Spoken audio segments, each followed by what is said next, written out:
دوستو یاد رکھنا، تگڑا اور مضبوط جوان پتہ کون ہوتا ہے؟ جس کی نظریں پوری طرح اس کے کنٹرول میں ہوں۔ یہ علامت جوانی ہے۔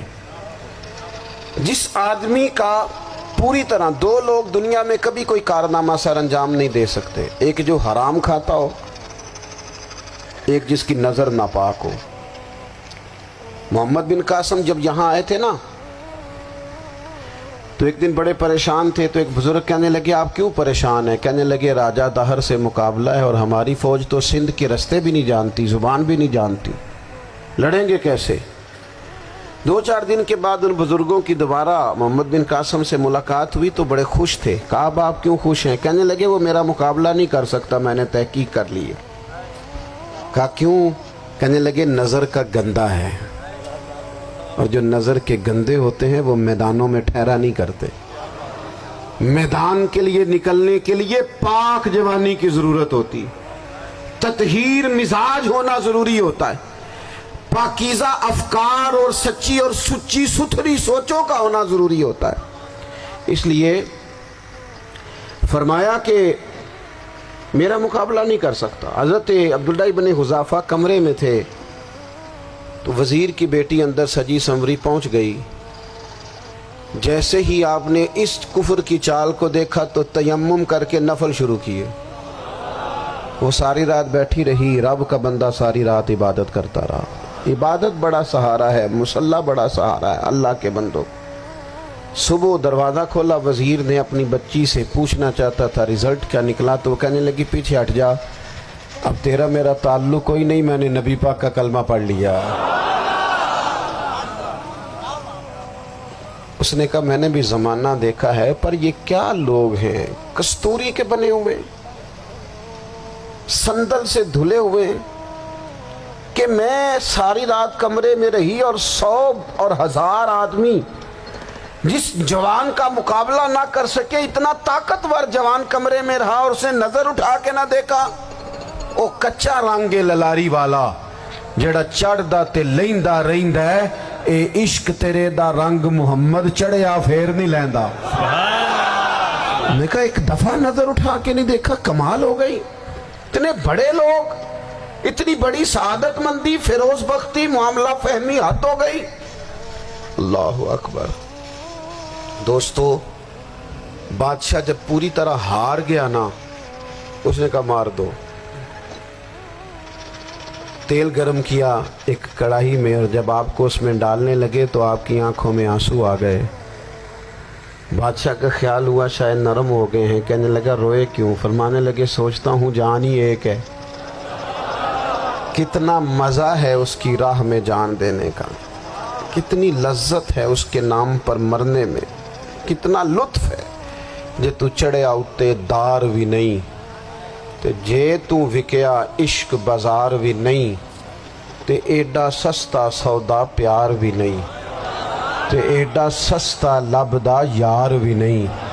کئی جنگل گانے پیندے نہیں، کئی دوزخ لنگنے پیندے نہیں، جے وہ اس ملوں بھی مل جاوے، ایدوں سستا ہور بپار بھی نہیں۔ تے کچھ سمجھ نہ آوے لوکانوں وہ کادے نال شہید کرے، ڈٹھی یار دے ہاتھ تلوار بھی نہیں، پر او دا خالی جاندہ وار بھی نہیں۔ کہنے لگے ایک جان ہے نا، تو دل کرتا ہے ہزاروں ہوتی تو ایک ایک کر کے محبوب کے نام پہ قربان کرتا، جب میرے پاس ہے ہی ایک، کروں کیا؟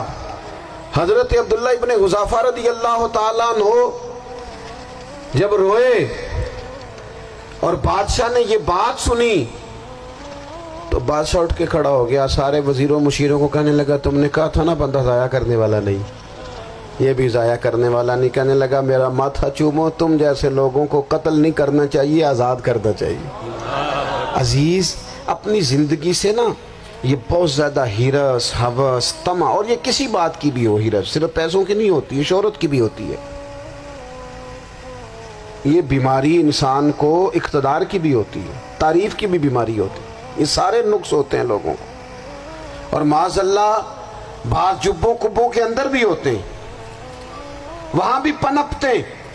اپنی زندگی جب تک اس سادگی میں نہیں لاؤ گے جو رسول پاک نے عطا فرمائی ہے، جب لوگ آسانیوں میں پوری طرح الجھ گئے تو پھر وہ دور ہوئے اور کفر چڑھ گیا۔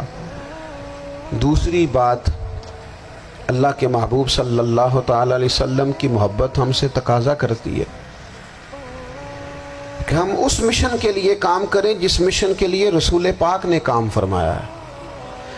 ہم سارے کام بڑے مضبوطی سے، سوچ سمجھ کے، تدبر سے، حکمت سے، تقاضوں کو مد نظر رکھتے ہوئے کرتے ہیں سارے کام۔ دین کے کام میں ہمارا مزاج نہیں ہوتا، او ہو جائے گا جی، آپ بسم اللہ پڑھیں جی، شروع کریں جی۔ آپ تقاضوں کو سمجھیں، چیزوں کو دبائیں نہیں، چیزوں پر غور کریں۔ کسی کے ذہن کی سطح پر سوال ابھرتا ہے، اس کا تسلی بخش جواب دیں۔ اپنی زندگی میں دین کے کام کے لیے اپنے آپ کو وقف کریں، اور دین کے کام کے بہت سارے پہلو ہیں۔ ہزاروں لوگوں کو قرآن پاک ٹھیک پڑھنا نہیں آتا، ہزارہا لوگ ہیں جو قرآن مجید کے مطالب سے آگاہ نہیں ہیں، دین کی بنیادی ضروریات سے لوگ نابلد ہیں۔ میں آپ کو کس طرح یہ بات سمجھاؤں کہ ہزاروں کی تعداد میں طلاقیں اس لیے ہوتی ہیں کہ مردوں کو طلاق کے مسئلے نہیں آتے، انہیں پتہ نہیں ہے کہ مجھے حقوق زوجین کے معاملے میں کیسے چلنا ہے۔ ڈھیر سارے گھروں میں تباہی اس لیے ہے کہ تربیت اولاد کا دینی منہج ہمیں نہیں پتا۔ اپنا حصہ ملائیں دین کے کام میں۔ ایک آدمی کو اگر تو نمازی کرنے میں کامیاب ہو گیا، تیری زندگی بدل گئی۔ وہ دین بیزار لوگ جو ہمارے بیچ بیٹھ کے ہماری نوجوان نسل کو پگڑی اور داڑھی کا نام لے کے بنیادی طور پر دین سے دور کرتے، ایسے نوجوانوں کو دین کا پیغام محبت دے کر دین کے قریب کرنا ہماری ڈیوٹیوں کا حصہ ہے۔ ہمیں ذمہ داری کا احساس کرنا پڑے گا، ہمیں یہ خاص قدم اٹھانا پڑے گا، توجہ دینی پڑے گی۔ مساجد، مدارس، میں آپ سے عرض کروں، اتنی ڈٹ کے مخالفت ہوتی ہے نا مدرسوں کی، اتنی ڈٹ کے۔ میں ادارہ چلاتا ہوں، اس کے چلانے میں جو مشکلات ہیں وہ تو ہم بتا نہیں سکتے آپ کو، اس لیے کہ میری قوم، میرا اس قوم سے تعلق ہے جو نعت خواں امیر کرنا چاہتی ہے، مدرسے نہیں۔ ہاں، نقیب خطیب پیدا کرنا چاہتی ہے، شعر و شاعری کی زندگی کو پروان چڑھانا چاہتی ہے۔ فقط ہمارا ان لوگوں سے تعلق ہے جو لاکھوں کروڑوں روپیہ محافل پہ لگائیں گے، اور قاری صاحب بیچارے اگر مسجد کا کوئی ہونے والا کام کسی وقت بتا دیں گے تو وہ بڑی مشکل آ جائے گی ان کے لیے۔ یہ کیسے ہو سکتا ہے، آپ نے یہ ڈیوٹی بتا دی؟ مدارس، اور جتنا اہم رول دین کو پھیلانے میں مدارس اسلامیہ کا ہے، اتنی زبردست، لوگوں کا خیال ہوتا ہے میری طرح کے لوگ شاید کام کرتے ہیں، ڈیوٹی کرتے ہیں۔ یہ 10-15 لوگ آپ کو نظر آتے ہیں جو آپ کو کہیں میڈیا پر یا ادھر ادھر ڈیوٹی کرتے، مخلص لوگ اپنی جگہ پہ، وہ بھی بڑا ہی کام کر رہے ہیں، جو میڈیا پہ آ کے بھی اخلاص سے اور درد دل سے کو دین کی، ان کی بھی کسی بات کی حوصلہ شکنی نہیں، لیکن ہزارہا اساتذہ جو مدارس میں بیٹھ کے پڑھاتے ہیں، جنہوں نے وہ سارے لوگ تیار، آپ سمجھ نہیں سکتے کتنا بڑا کام۔ حفظ کا استاد جو ہوتا ہے نا، اس کی ڈیوٹی 24 گھنٹے ہوتی ہے، فجر سے پہلے، اور اس نے بچوں کو اٹھانا ہے۔ تنخواہ تو ہم انہیں دینا نہیں نہ چاہتے جی، تنخواہ نہیں دے دی انہوں نے، ہمیں مولوی امیر نہ ہو جانا، مولوی نو تے سوٹ بھی 27ویں والی رات دے ہی ہے تاکہ کدھر سوان کے عید والے دن پا نہ لوے، چونکہ 27ویں تو بعد تے درزی پھڑتا ہی کوئی نہیں، کیوں حضرت ایسا ہی ہے نا، اس وقت تو نہیں نہ لیتا، تو ہم چاہتے ہیں مولوی ہماری مرضی کے ہماری طرح کا سوٹ نہ پہن لے۔ مدارس کی مضبوطی، آپ یہ دیکھ لیں، یہ صلاح الدین ایوبی کا تعلق بھلا کس چیز سے تھا؟